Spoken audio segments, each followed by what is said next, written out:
भक्तों, कहते हैं कि जब जीवन में हर काम बिगड़ने लगे, जब मेहनत के बाद भी सफलता ना मिले, जब चारों ओर से रास्ते बंद दिखाई दें, तब विघ्नहर्ता गणेश जी का स्मरण अवश्य करना चाहिए। आज मैं आपको प्राचीन काल की एक ऐसी कथा सुनाने जा रहा हूँ जिसे सुनने के बाद शायद आपका गणेश जी पर विश्वास और बढ़ जाए। ये कथा है समुद्र किनारे बसे एक रहस्यमयी गांव की। प्राचीन काल में समुद्र किनारे श्रवण नाम का एक गांव था। गांव बहुत ही सुंदर था। चारों ओर हरियाली, नारियल के वृक्ष और दूर तक फैला हुआ नीला समुद्र। लेकिन इस गांव के साथ एक अजीब रहस्य जुड़ा हुआ था। गांव वाले कहते थे कि जो भी नया काम शुरू करता है, कुछ ही दिनों में कोई न कोई विघ्न आ जाता है। किसी की नाव टूट जाती है, किसी का व्यापार बंद हो जाता है, तो किसी के घर पर अचानक संकट आ जाता है। उसी गांव में माधव और उसकी पत्नी गौरी रहते थे। दोनों बहुत गरीब थे। उनकी एक छोटी सी नाव थी जिससे वे मछलियां पकड़कर अपना गुजारा करते थे। लेकिन पिछले कई महीनों से उनकी नाव लगभग खाली लौट रही थी। धीरे धीरे घर का सारा अनाज समाप्त होने लगा। एक रात गौरी ने दुखी होकर कहा, माधव, लगता है हमारे भाग्य में सुख लिखा ही नहीं है। माधव ने समुद्र की ओर देखा और बोला, नहीं गौरी, संकट कितना भी बड़ा हो, भगवान अपने भक्तों को कभी नहीं छोड़ते। उसी रात समुद्र में भयंकर तूफान आया। लहरें इतनी ऊंची उठी कि पूरे गांव में भय फैल गया। लोग अपने घरों में छिप गए। लेकिन उसी रात कुछ ऐसा हुआ जिसने माधव की जिंदगी पूरी तरीके से बदल दी।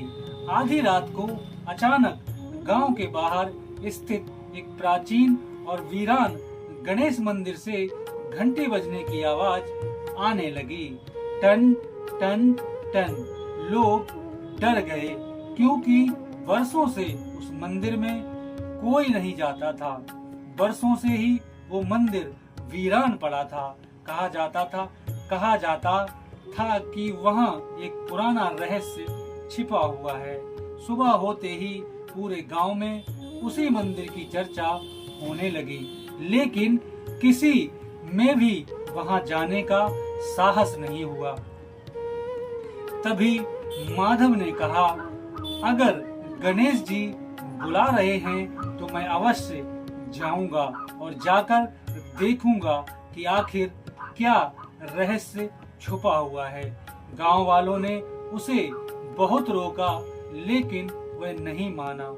जब माधव मंदिर पहुंचा तो उसने देखा कि मंदिर के भीतर एक वृद्ध साधु ध्यान में बैठे हैं। साधु ने आंखें खोली और मुस्कुराकर कहा, बेटा, जहां विघ्न है वहां विघ्नहर्ता को भुला दिया गया है। माधव आश्चर्य में पड़ गया। साधु बोले, इस गांव ने वर्षों पहले गणेश उत्सव मनाना बंद कर दिया था। तभी से यहाँ संकट बढ़ने लगे। फिर साधु ने माधव को एक मंत्र दिया और कहा, 7 बुधवार तक श्रद्धा से गणेश जी का स्मरण करना, विघ्न स्वयं दूर हो जाएंगे। और भक्तों, इसी समय मुझे गणेश जी की यह दिव्य प्रार्थना याद आती है। वक्रतुंड महाकाय सूर्यकोटि समप्रभा निर्विघ्नं कुरु मे देव सर्वकार्येषु सर्वदा।